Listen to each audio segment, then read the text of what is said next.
আসসালামু আলাইকুম। আপনারা সবাই কেমন আছেন?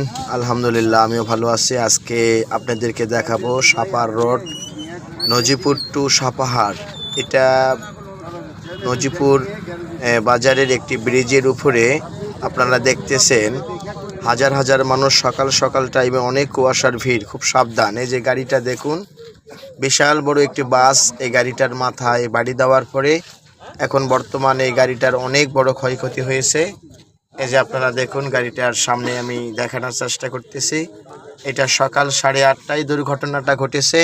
নজিপুর ব্রিজে এই নতুন একটি এক্স নোয়া গাড়িতে একটি বাসের সাথে সংঘর্ষ হওয়ার কারণে এক্স নোয়া গাড়িটি অনেক বড় ক্ষয়ক্ষতি হয়েছে। আর এটা হলো গাড়িটা, দেখা যাচ্ছে বিএমপির প্রার্থী মোস্তাফিজুর রহমান। উনি একজন ধানের শীষের প্রার্থী। আর এই গাড়িটা যত সম্ভব